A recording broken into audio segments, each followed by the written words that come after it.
Hey y'all, back with what I was hoping was going to be a super quick video, but I wrote a lot. I always do this. I can't help it.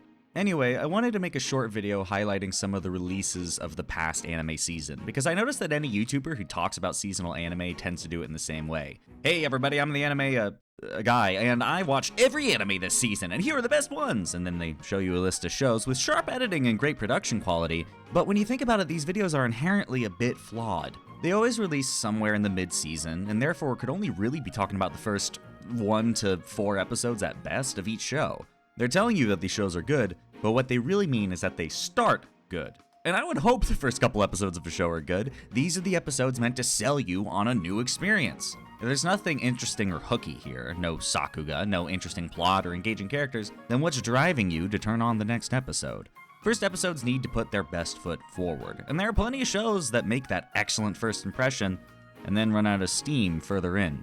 So that's why this video exists. Here are the shows I watched last season that I actually finished, and I hope to convince you to give them a go. I won't be getting too into detail about any of them, but I will describe tone, genre, some of the characters that I liked, and the quality of writing and animation as the show progresses, because some of these shows start slow and then really pick up as the series progresses, almost an inversion of that earlier problem. So yeah, I'm Super Dude, enjoyer of romance, slice of life, comedy, anything that isn't the standard shonen fare really. Though I'm sometimes holding the shonen along with everyone else, it doesn't innately appeal to me, so you won't be finding any punch anime on this list. If you need someone to tell you to watch that My Hero Academia spin-off, I'm not your guy, sorry. And another thing about me, I get bored easily, so I have no qualms with dropping a show near the very end. If it bores me, I just stop watching. So even if I don't rate a show highly, they were engaging enough to get the, hey, I finished it, Super Dude star of approval, and honestly, that is a feat all of its own. With that out of the way, let's get to the video. So I'm ranking these anime in order from least to greatest member counts on myanimelist.com, so the shows with the most to gain are talked about first. And conveniently enough, the show I want to talk about the most is also the least watched, which, I mean, it's kind of upsetting, but hey, that's why I'm telling you about it. If there is only one thing you take away from this video, let it be this. You need to watch Apocalypse Hotel. Apocalypse Hotel is a comedy anime that tells you everything you need to know in the title. There was an apocalypse, all the humans are gone, and yet this one hotel in Japan, managed completely by robots, continues to function to this day. This is a story of those robots, and the hotel itself as time continues to march onward, and the various clientele that visit Earth now that humanity is gone. Each episode maintains some balance between comedy and melancholy that I really loved. It reminded me a lot of Breath of the Wild in that way. Though time marches on, situations change, and wounds heal, the scar still remains. That loss is always a part of you, and that feeling is constantly present, but not oppressive. A balance that Apocalypse Hotel maintains beautifully. This is comedy first, but with a fundamental sadness that made this show totally distinct from any other show in memory, for me at least. Laughing with the good times, but also through the hard times and the sad ones. But robots live on a different time scale than humans, so time moves quickly. Decades can pass inside of an episode and between them, making it impossible to know what could come next, turning each episode into a jack-in-the-box of disparate tones and events. Like Train to the End of the World from a couple of seasons ago, there is no underlying logic to what's possible in this world. It will never explain itself to you. And with no manga to read ahead on, the only thing that you as a viewer can be sure of is that there will be a hotel with some robots in it in this next episode. It's a fun watch, a bit somber, but great fun, and absolutely the most unexpected show from this season. I promise you, you won't be able to guess what's in store when you turn on the next episode, whether it randomly becomes an action anime, a silent film, or an absurd comedy. Regardless of what happens though, the hotel lives on, in the capable hands of its android caretakers. Though the humans may be gone, the Ninkoro Hotel will gladly accept your reservation. This is a 5-star hotel and a 6 out of 7 viewing experience. I loved my stay at the Apocalypse Hotel, and I hope you do too.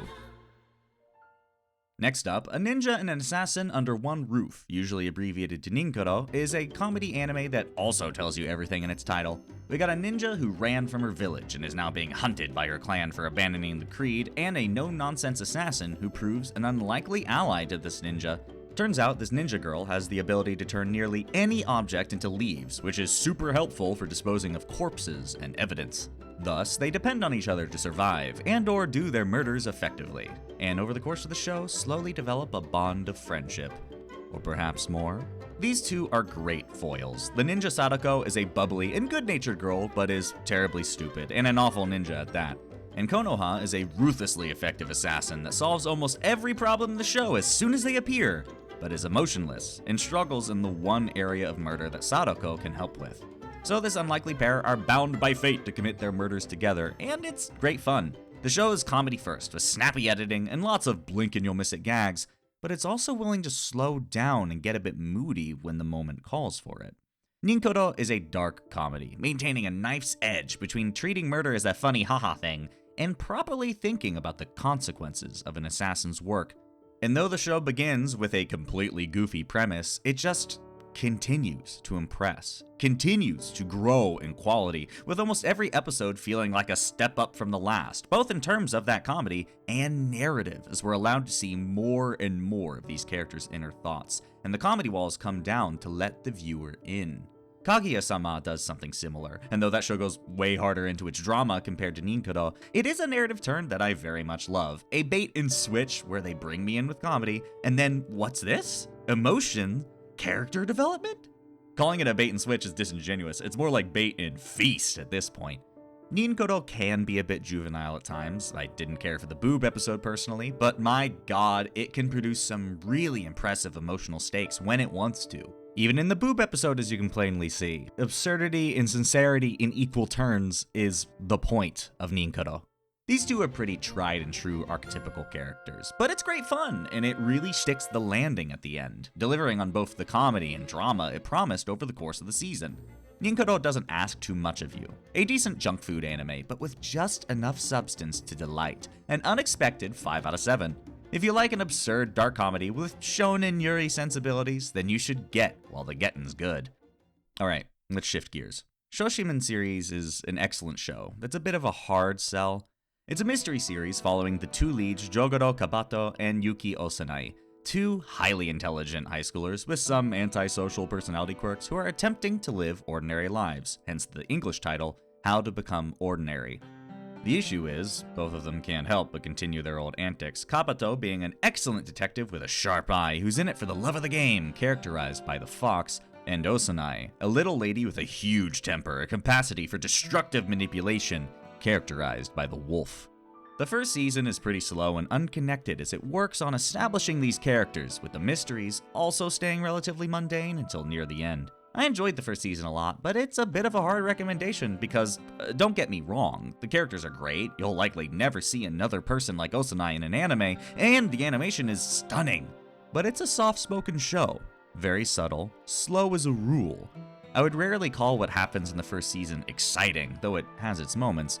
I enjoyed Shōshimin series' first season because I like mysteries, but it's not doing too much outside of just being pure fun mystery stuff. It's not funny, it's not intense, it's just good and engaging mysteries, so it's definitely not for everyone.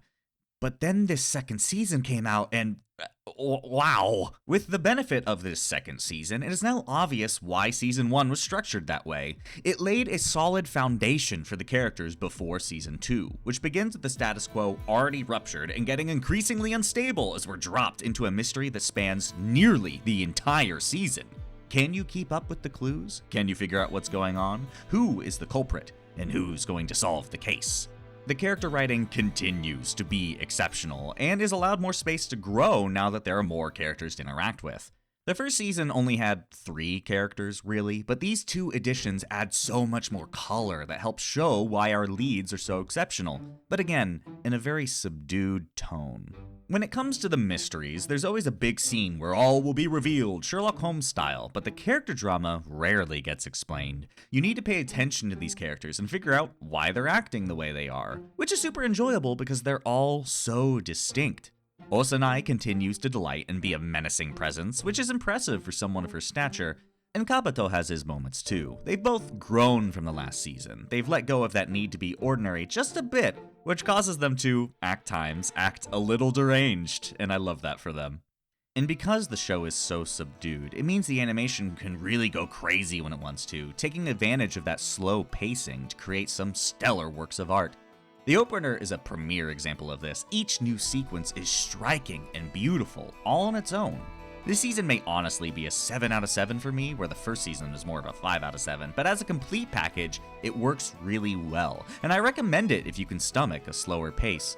The characters are wonderful, the mystery is engaging, and the writing is what holds all of that together. It's not often that you can make two characters standing in a park for an entire episode, engaging work, and yet I'm on the edge of my seat and shouting at the screen for a full episode of this because of the writing. Again, Shōshimin series is a tough sell. It's no Demon Slayer, and it's not gonna make you laugh, but it may just blow you away. And I hope it does. This may just be the best show of the season, in my opinion. And also, now that the spring anime season is fully behind us and the dust has settled on the ratings a bit, it turns out that Shōshimin series is the actual least membered show of the season. Once again, something poetic about my favorite show being the least watched. So, give it a watch. It is, in my opinion, a perfect 7 out of 7. I love mysteries, it turns out. Let's move into something that's a little more in my wheelhouse with Rock is a Lady's Modesty. A girl band anime if you will, about a bunch of high school age girlies playing math rock after school and learning to be their true selves through music. Each of these girls has two sides, their socialite sides, where they're hardcore masking in the role of dainty little ladies, and their true selves, which only come out when they play music. Very cool, very autism, especially this one. She has a lot of signifiers for autism, and therefore she's my favorite. I don't choose to be this way, I just am. Unlike some of the girl band animes I've talked about in the past, Rock is a Lady's Modesty doesn't care about realistically depicting music.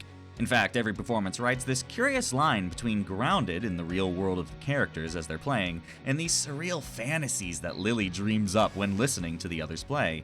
When it comes to representing music, this show is all style and punch, and I love it for that. These girls also have a distinct style all their own in the girl band genre, which is hard to pull off in such a busy space. Most girl bands are going for moe of some sort, but not this group.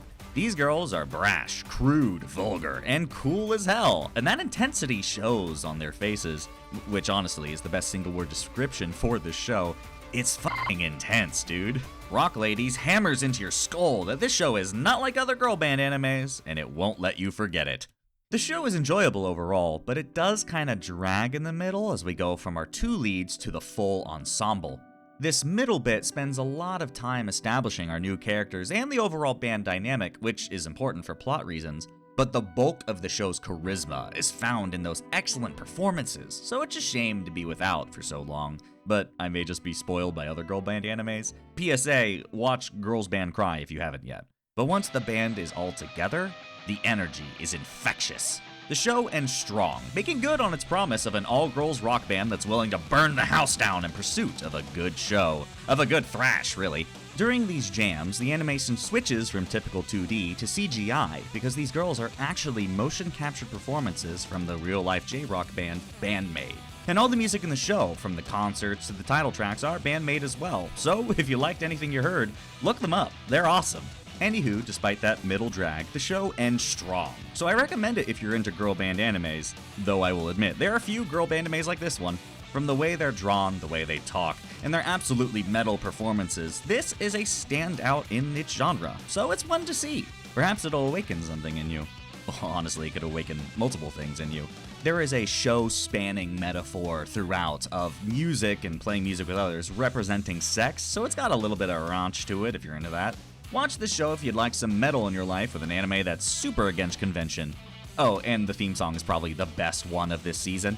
Rock is a Lady's Modesty is a solid 6 out of 7. I originally had it as a 5 out of 7, but the ending is really that good.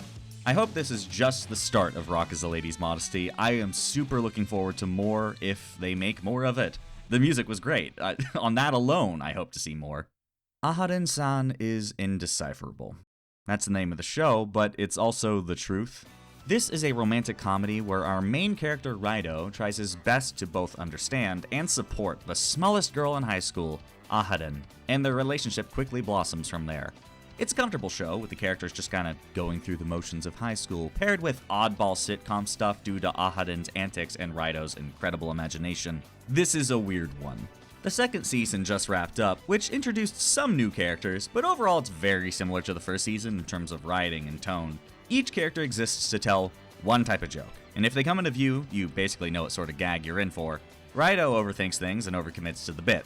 Their teacher nearly dies at the sight of teenage romance. Riku overthinks everything and thinks nobody likes her, despite all evidence to the contrary, and cries at the drop of a hat. And also, I love her. She's perfect, never change. Everything I just said may make Aharen-san seem like a boring watch, or maybe even bad writing, but it isn't. The punchline may always be the same, but the journey to that punch can go to some wild places, and that's where the fun is. Seeing how elaborate the show can get as it knocks its characters together in previously unseen ways, and surprise you with those combinations. Very, it's about the journey, not the destination. Very slice of life. I also find Aharen's design to be an interesting choice in romance anime. I'm about to make up a term, brace yourself. This is a poster girl show, which is my personal term for romance series with incredibly detailed female leads that are meant to draw in your attention and make up the bulk of the marketing. Marin, Alia, Shikimori, Mie, Nagatoro, Nanzuna. I could keep going. This is a very popular way to make romances. But whereas most poster girls are designed to be sexy or hot, Aharen is spec'd for maximum cuteness. She's essentially a little doll, and everyone else in the show also maintains a certain level of squishiness as well. It's a very huggable looking cast. So yeah, it's a pleasant watch, being a comedy slice of life with romance flavorings throughout, and it maintains that quality through most of the show's run. Even down to the way the leads interact, they're almost never explicitly romantic, just extremely supportive of each other. They're essentially already acting like a married couple in the best way, and that's very comfy to me. There's nothing this season more easygoing than Aharen-san, though I must warn you. While the show is pretty neato for 23 whole episodes, the final episode is a hard conclusion that feels weird compared to everything that's come before. Character development is rushed, some characters don't develop at all, and everything is moving at such a breakneck pace as the series tries to end definitively, on the spot, for its 24th episode. It's bewildering, and not in the way that Aharen tends to be bewildering, a bad bewildering. So if you want to see the proper ending with all the context that was carved out of this one, you'll have to read the manga. But that will prove difficult because the official English release is still a ways off, and the most acceptable fan translations have been scrubbed from the internet, likely to make way for that aforementioned official English translation. Aharen-san is Indecipherable ends with a fart. And there's no good way to see the true ending for us English speakers yet, which isn't a problem for Japan, but still, not a good look. And it's unfortunate that it has ended this way. 4 out of 7. It deserves a lot better than that, but until you can read the manga, the ending is rather unfortunate. I guess I did say it earlier, didn't I? Sometimes the journey is better than the destination. And for this destination, you need the manga to really be able to appreciate what happens in that last episode. So, you know who you are. Are you a destination person or a journey person? For you journey heads out there, have a good time. And for the destination people, maybe sit this one out. But either way, you can't say I didn't warn you. Lastly, something most people are watching and in contention for best show of the season. The Apothecary Diaries just wrapped up its 2-core second season, and what could I possibly say that hasn't been said already? It's fantastic, it's well written, it continues to explore topics of femininity and female power in a patriarchal society, which is something the show has always excelled at and continues to here. The Apothecary Diaries Season 2 does a good job following up on the previous season, continuing to address mysteries found within the Rear Palace, with some being fun one-and-dones, and others being a part of the overall tapestry of the nation's politics. Of particular focus this season are questions about the previous emperor, his disgusting behavior, and how that legacy reverberates through to the modern day. And though he may be long gone, he has left behind a nasty trail of pain and bitterness that continues to go unaddressed. The Apothecary Diaries is a very political show, so rarely do these victims get the chance to come out and speak on their pain or their true feelings, which can lead to resentment. Resentments that are simmering just under the surface. And with all that hate festering, all it takes is a little push before those feelings turn into action, a mutinous disease that threatens everything Jinshi holds dear. As Mao Mao and Jinshi try to predict and counter unseen threats, Mao Mao will often remind the audience of the last season's dangling threads, both because it may have been a while since you've seen that first season, but also to kind of touch base with the viewers. Hey, remember when Jinshi was almost assassinated? Yeah, don't forget that. It's gonna matter. Indeed, this season feels like the culmination of everything that's come before it, requiring you to remember the names of a double-digit number of previous characters and more being introduced all the time. My fiancé and I genuinely ended episodes sitting down together and theory crafting and trying to recall the names of the people who came up, because it becomes a lot to keep up with. Which is why I appreciate when the show reminded me of what's important. You may remember this character from previous outings, but that's not strictly necessary. It's nice, but if it's super important, Mao Mao will remind you of it. But don't get complacent. It's a mystery series with heavy political tones. You need to be sharp if you're going to catch everything the Apothecary Diaries is tossing your way. Another really powerful aspect of the Apothecary Diaries that I've always enjoyed and has been talked about before are its strong feminine themes. It focuses on female power, how women can use what little assets they have to advance in society or take advantage of a tricky situation, sometimes even manipulating others to their advantage. There's a popular saying that in order to write a believable female character, just write a believable person and you're good, you've done it. And I get that sentiment. So many people treat foreign experiences as if they're this black box. I've never been a woman. I've never seen inside the black box, so it's impossible for me to write from their perspective. It can't be done! And that's just not true. We're all humans. We've all pooped. We've all been born. We've all suffered before.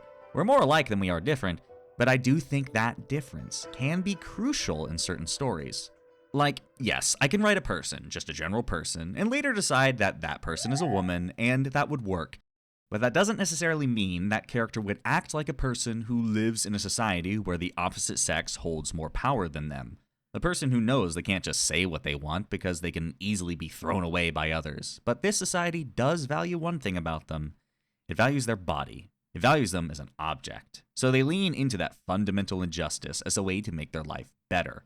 That sucks, obviously, but if that choice means the difference between life and death, most people choose to survive. To be honest, framing it as a choice at all is disingenuous. The people at the bottom are usually doing all that they can just to get by, and all the people at the top are terribly aware that all of their benefits come from the system continuing to exist. And toppling the system may uplift everybody, but it could also just send them down to the level of everyone else in their sex, and they're not willing to make that call. And that's not me blowing smoke either. Anytime a crime doer is caught in this show, if you pay attention, they'll tell you what happens to those people. It's not usually continuing to live, and that is true of everyone from the top to the bottom. So if you try to change the world, you do so at the risk of failure, and therefore your life. Not to imply that the Apothecary Diaries is only talking about sexual patriarchy or the price of failure, the show explores other aspects of how being female disadvantages you in this rigid society, and how women have carved a place for themselves inside of power, and how even in positions of authority it can be precarious. And to be a little pithy, writing just a general person doesn't lead to a story like the Apothecary Diaries. The female experience and the dichotomy of respect and power between men and women informs a lot of the show's plot, though the second season does put more of a focus on the masculine side of patriarchy compared to the first season, showing how literally everyone is harmed by society's gender roles, and it's just great writing. Links on screen and in the description if you want to watch more videos about the Apothecary Diaries' representation of women.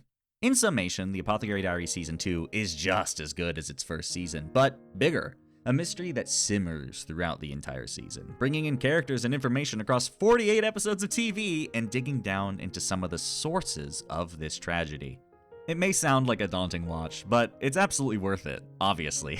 It's a fantastic 7 out of 7, and I'm looking forward to more. I mean, given the amount of light novels that exist, they could do this for, 4, 5 more seasons? There's a lot more to come, so I imagine it'll get more complicated, but I'm looking forward to it, and I hope you are too. It is great. So, what was the best of the season? By my math, it was either the high school mystery series or the historical fiction political mystery series. Mystery fans eating well, with 2 beautifully animated and well-written shows, though Apothecary Diaries does have some dips in anime quality in this season on occasion, so Shōshimin wins? I'm mostly joking, but I also don't think it's fair to compare a 1-core season to a 2-core show, so I'm gonna leave this question unanswered, though personally I do prefer Shōshimin. What do y'all think? What was your favorite show? Any other ones worth watching that I didn't mention here? I know that Cinderella Grey was well liked among horse girl enthusiasts. I'm actually watching it right now. I've never seen, I don't know how it's pronounced, Uma Musume before. This is wild. And Lazarus was contentious, but some people liked it, I'm sure. Is there anything else y'all found interesting or are looking forward to in the next season? If so, feel free to leave a comment. I do read those, and we can talk a little more freely there, so if you want to get specific on spoilerific stuff, feel free. And that's all from me. This video is sponsored by viewers like you over at Patreon. If you have an interest in contributing, I encourage you to go over there because every dollar helps, and you can see some extra stuff like monthly updates on what I'm working on, as well as receiving some videos early, and some extra videos that don't make it to YouTube, though I don't do that as often to be honest, but I might soon. I have a dumb idea that I'm thinking about trying for patrons. Now, if you'll excuse me, my cat Mayo has been yelling at me all morning, so I'm going to find him and suplex him until he explodes. Thanks, love you, bye!